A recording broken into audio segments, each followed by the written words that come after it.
Hello everyone, Amia here from Resonance Astrology and welcome to my channel. And if you're new here, hi, welcome to my channel. It's so lovely having you here. And before I start my videos, I always just like to mention that I am a Western tropical astrology and I follow and blend in a mix of ancient Hellenistic astrology and modern psychological astrology. And this time I am greeting you with a new background because, as I mentioned in a few videos before, I prefer standing instead of sitting. I feel like I can express myself better this way. So things are changing and I am in a different room right now and I feel like this is such a lovely and nice background. So this is what we're getting. Let me know what you think of this new background. I'm also dressed in a super spring fashion and I'm recording this on Friday. It's Venus Day, and it feels so fitting for Venus and Aries to go a bit more with reddish tones. So this is how I am greeting you for this weekly overview. It rhymes. Yay! But to not talk too much, let's get into the briefly overview where I just go over the things that are going to happen, the transits and the highlights, and then afterwards we're going to sit down and break all of this apart a bit more and go more into the details. So on Monday, nothing really significant is happening transit-wise. On Tuesday, therefore, we have Venus conjunct Mercury. This is an interesting part of the Venus retrograde cycle. And then on Wednesday, we have a Saturn-Sun conjunction, also known as a Cazimi. When the planets come together with the sun, we refer to this as a Cazimi because it is sort of really a new rebirthing moment for the planet because it plays a part of the synodic cycle, which always revolves around the sun and the planets. So stay tuned. We're going to get much more in depth into this in a few minutes. And then on Thursday, we don't really have any significant transits, but that's totally fine because this is all building up to Friday when we will be having the first eclipse for this eclipse season, and it's going to be a Virgo lunar eclipse. And what is also going on during this day is that the sun is sextiling Uranus. And this is happening very briefly after the eclipse is happening. So it's kind of part of the eclipse chart. There is a bit of Uranian flavor, which makes this eclipse even more unpredictable. And eclipses already tend to be kind of unpredictable and out there.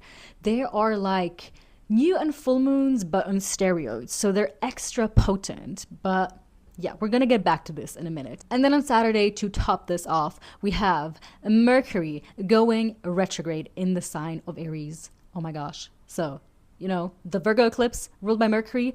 Next day, the ruler of the eclipse, Mercury, is going retrograde. So what a time. And then on Sunday, to top it even more off, we have a Hellenistic void of course moon. Void of course moons don't happen so much, especially like the Hellenistic ones. But this month we have three void of course moons. So that's a lot. And all during eclipse season. Mars really is a crazy month. And so this weekend with the Mercury retrograde and the void of course moon just feels like don't take action. Okay, I know that this whole like spring energy, especially here in the northern hemisphere, but also all the Aries energy, which is very out there and motivated to do things and plant the seeds. But it's really giving us a bit of a nudge to don't overdo things at the moment, like stay more low key before having first have a better plan before you head forward, because impulsiveness right now could get you into more trouble than you would wish for. And a void of course moon, usually not the best time to start anything. And with the Mercury retrograde also happening over the weekend, there just might be a few more informations that we need before we can head and move forward. So don't be surprised if a lot of your opinions and the way you think about things are starting and beginning to change. This week is like a really big week in essentially really changing our minds and opinions on things we thought we knew. Perhaps also when it comes to relationships, because Venus is currently also retrograde. So this week is really about rethinking things. And as I already mentioned in my last forecast, going slow so we can go fast later on. If we start rushing things, most likely we're not going to go where, like, it's an illusion. Like, rushing things is just an illusion of moving faster when in reality you're not really going to move faster. And if you go slow or fast, the way in front of you stays the same. The way in front of you stays the same. And how do you want to walk this path? Do you just want to rush by everything? Or do you want to stop and smell the flowers and observe what is going on around you? And this is kind of really what this week is about. And it's your choice. You decide how you want to move and march forward. Personally, I obviously advise you to do the latter part, where you stop and smell the flowers first, check in with your body first, check on your surroundings before you march forward, because otherwise things just might unfold in an overwhelmingly fast way and it might be too much for you. And we really don't want to ruin things by rushing at the moment. But now let's revert all the way back and start off with the week again and break everything down in a much more detailed way. And we're going to start off with Tuesday, when Mercury and Venus form a conjunction, because on Monday there aren't really any significant transits going on. So it's really worth giving a talk or highlighting this Venus and Mercury conjunction. So this Venus-Mercury conjunction is always an interesting point in the Venus retrograde cycle, because there's always this interesting relationship between the Sun, Venus, and Mercury when, like, both of them go retrograde, Venus and Mercury. So they're going to meet a few times back and forth. And when I think of Venus-Mercury, the first thing that always pops into my mind, like as an archetypal form of Venus-Mercury, is poetry. Beautiful words, the beauty of the mind, beautiful thoughts, the way our thoughts influence our reality, how communication facilitates relationship between us. But obviously now, with the retrogrades and everything, it's like, okay, let's maybe rethink. Like, if there is a day where some heated discussion might be bubbling up, it's probably Tuesday of this week, just because both of them, everything that is in Aries right now is ruled by Mars, that is still in Cancer. And Mars in Cancer is not at its best, and it can be very passive aggressive when it goes into arguments, which can be a good thing, can be a bit of a bad thing. So if your emotions are at an all-time high, pause. Please pause, because you could potentially damage relationships that you don't want to damage. And words can cut like knives, especially when it's ruled by a Mars sign. So if things are rising up for you, and that might be very, very likely, even if it's from a former ex or a former lover, because that's what a lot of Venus retrogrades can bring up, right? They bring up emotions and things we haven't fully processed yet from the past, from past relationships. So if resentments and anger are building up or rising up from past relationships or your present relationships, what you can do, but especially if it's from past relationships where you don't have the means of re-engaging with the person, is to write a letter to that person before talking to them. Or, the point is not really to even send it to them if it's a past lover, but if it's somebody that's your current partner, or even a friendship, just like any sort of relationship that is meaningful to you, it can be advisable to sit down first and write a letter. And that letter, you don't have to let anybody see that letter. So you can go full out. You can go full out with the things you want to say, all the curse words and slur words and whatever sort of things you want to do or not do to that person. The point is to just fully write out your heart out and then tear it apart and burn it, just so you can release that inner emotional tension. Because most likely when we are in an angered state, we are very prone to projecting our own past and our own wounds onto the person that doesn't really have anything to do with that per se. So just to protect ourselves and also the other person, something like that can be very, very advisable. Or what you can also do, which is very Martian, is to go and do a high intensity workout, because this week is very, very heady. And Aries rules the head as well. And it's so easy to get headaches this week, in a literal or a metaphorical way, from things going on around you. And the best way to go from your head into your body is doing some sort of high intensity workout where you go out on a run, like run until you almost can't feel yourself anymore. Do the high intensity workouts where you really go full out. Obviously don't push yourself too hard, but pushing yourself hard in that way can be a lot more beneficial than feeling like, oh, I'm so angry, I have to let it out on myself or another person. So I think this is a very useful thing to keep in mind during Tuesday when heated debates and discussions might arise. But again, we also have to always view conflict as something that can bring deeper connection and resolution. Because Aries, this whole Venus retrograde and Aries cycle is so much about standing up for ourselves and being authentic to ourselves and communicating our wants and needs. So this day might also really push us to communicate that, to like step forward and be like, oh, hey, I would like more of this, or I'm setting a boundary and this has gone too far and I want to remove myself from that situation. And that can always be super scary because we don't really know what the other person or how the other person is going to react. It's usually rejection we're afraid of.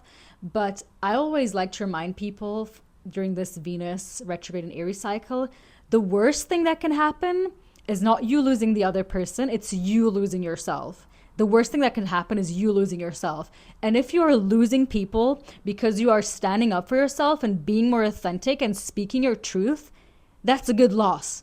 You haven't lost yourself. If you're losing people because of that, that's a good loss. Trust me. And you're gonna gain much more deeper and authentic connections after that. But it might be a painful separation process that goes on. So if something like that happens, which can be likely to happen during Tuesday, just keep it in mind. Things are going to get much better.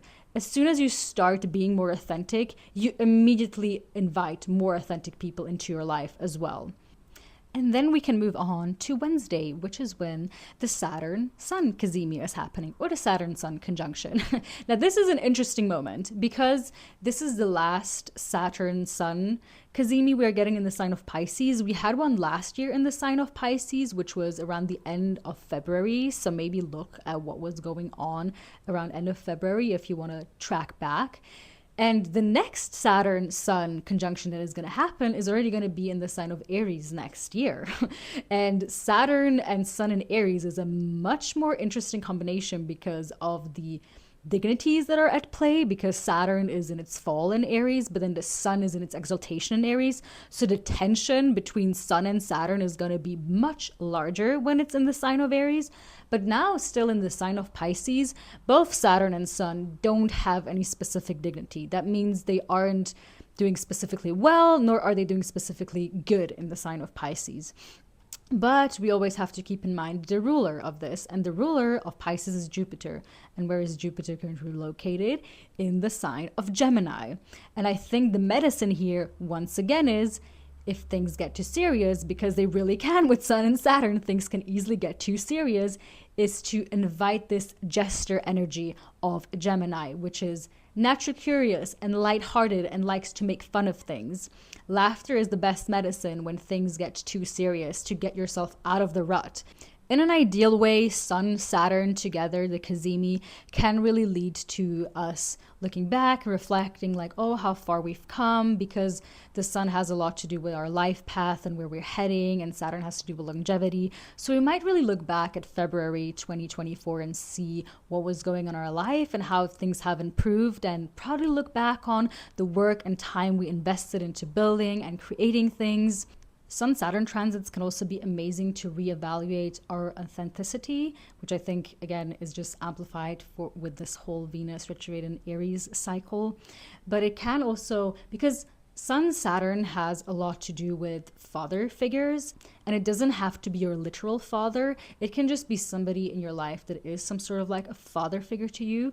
But oftentimes when Sun-Saturn transits come along, it really pushes us, or to embody our inner Sun-Saturn figure, to be more self-responsible and disciplined. It's an amazing transit for being rigid in a good way, where rigidity can actually help us to facilitate the growth we need and take the responsibility that we get. Obviously, at the same time, like the shadow quality of this would be too much rigidity and inhibition, and almost like the Saturn overshadowing the Sun, which could easily lead to us feeling like very self-conscious about ourselves and our lives.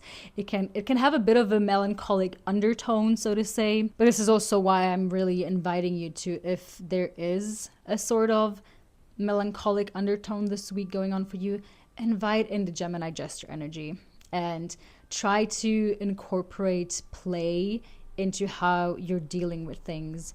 Gemini is amazing for dealing with problems in a solution-based way that involves creativity and kind of out-of-the-box thinking. Okay, and then for Thursday, we don't really have anything to say. And then we can hop on to Friday, which is eclipse day. And I am sure you have already been feeling the eclipse because eclipses usually chime in at least a week earlier, if not 1.5 to 2 weeks earlier, sometimes even more, depending on how they are hitting our charts and certain chart points. And the eclipse we're getting in Virgo is part of a new cycle of the nodes that have entered the signs of Pisces and Virgo back in January. So we're getting a new set of eclipses. We already had an eclipse in the sign of Pisces back in September, but the thing is the nodes have not yet fully moved into the sign of Pisces and Virgo at that time. So it was an out of sign eclipse, but now Virgo is the first in sign eclipse. And then the same is happening with the next eclipse we're getting, which is in the sign of Aries. This is still part of like the old cycle, which we were going through the past like year, where the eclipses were falling into the sign of Aries and Libra. So this Virgo eclipse is really bringing in this new cycle, and we're probably feeling new chapters opening up because the eclipses really are like chapters in our lives, and they always function in the opposite signs. So the nodes are always in the opposing signs. So the Virgo and Pisces axis is always equally activated, and they're like opening these chapters in our life that get this big cosmic boost, and it's part of our story for the next around 1.5 years when the nodes are in these respective signs. So look in your birth chart, where do Pisces and Virgo fall in your birth chart? Do you have any natal planets in the sign of Pisces and Virgo? Because most likely the eclipses are going to kind of activate these parts in our chart. And the South Node eclipse, it's part of the South Node. The South Node has to do with decrease. And so in a way, what we are being asked to do with the South Node eclipse is to kind of let things go. And when we think of Virgo and the more like negative traits we associate with Virgo, is we want to let go of things that require over perfectionism. Serving is not a bad thing, but often Virgo can be very self-sacrificial in the way Virgo serves. Like they often put other people before them. So self-sacrificial behaviors are being highlighted and need to be let go under this Virgo lunar eclipse. Especially, it's also lunar eclipse. This means it's a full moon. It's a letting go. It's not a beginning. It's a letting go. Very, very much. And it's really all these, or if you have any sort of perfection tendencies, or something that is also very much associated with Virgo is analysis paralysis. Okay, if you have any sort of analysis paralysis type of behaviors, time to let this go. I know it's easier said than done, okay?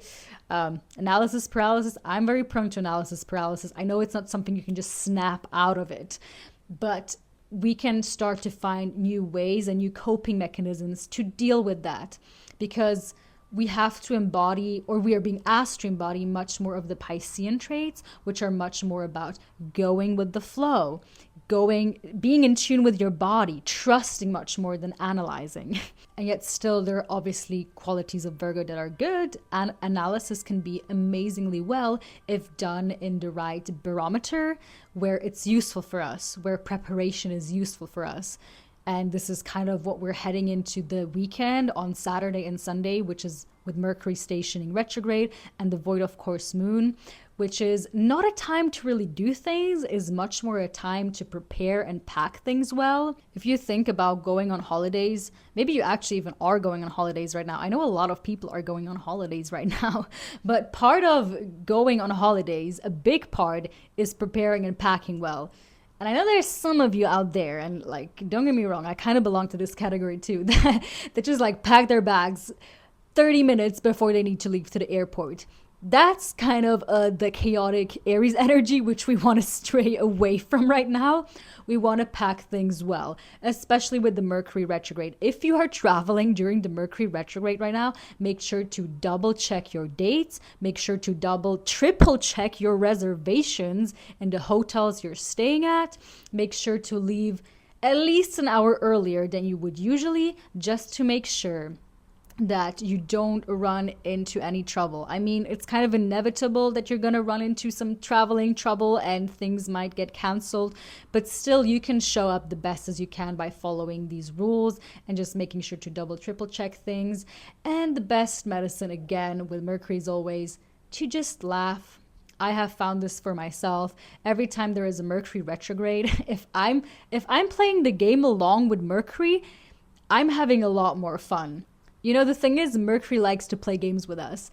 And if we take things seriously, we lose. Like, if we get aggravated for our train running late or our reservation not working out, we have lost the game.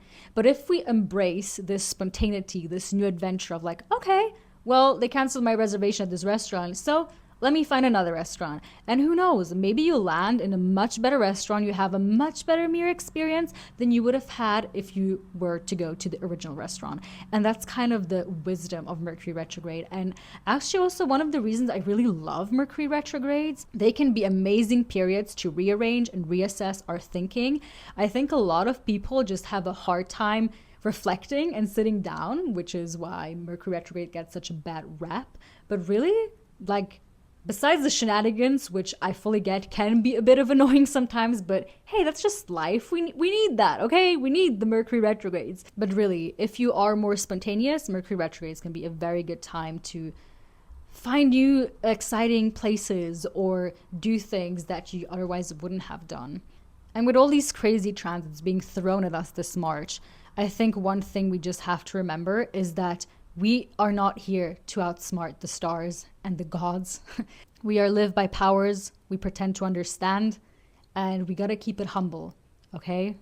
Like, even as astrologers, I kind of know the astro weather, I can guess things, but even I don't know everything.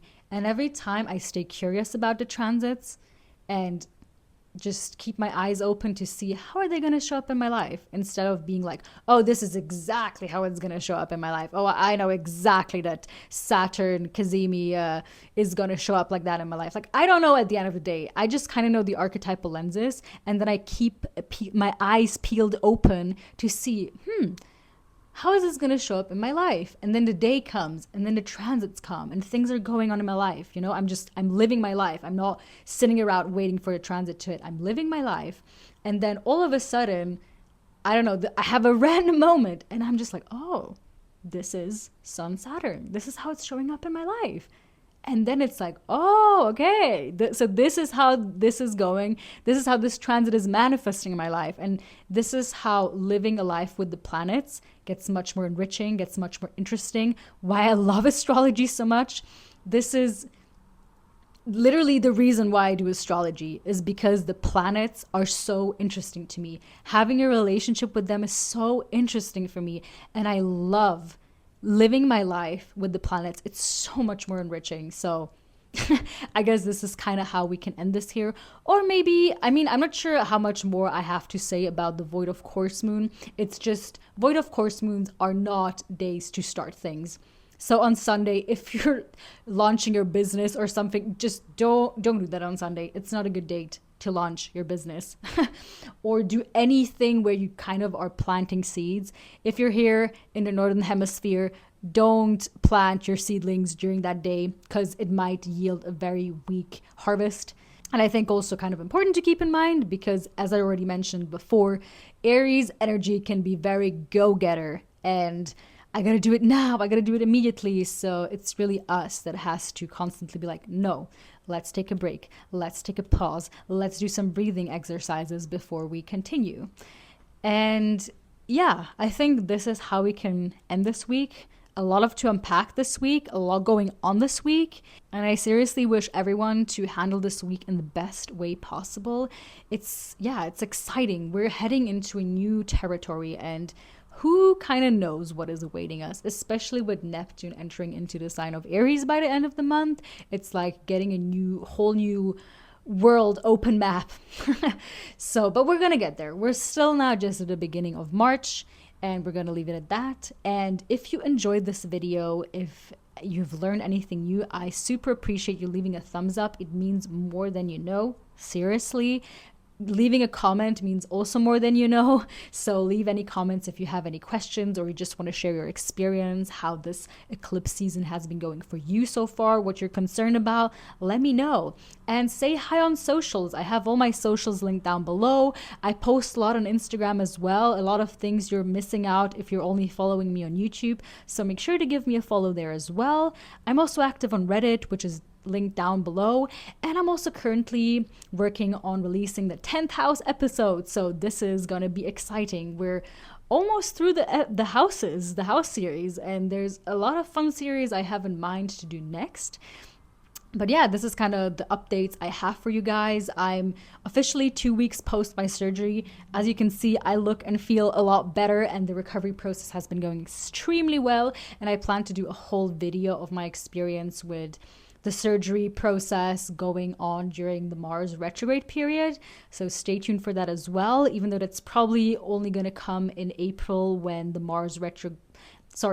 retrograde has ended, but I mean when Mars enters the sign of Leo again, and when the whole Mars Pluto opposition happens, because this is really when it's the end, and when Mars fully enters out of its post shadow period. And now I think I've really talked a lot and my voice is already kind of breaking, so I'm going to end this video there. Yeah, I'm sending all of you much love, much hugs, and yeah, I'm going to see you guys next week for the weekly overview. Bye!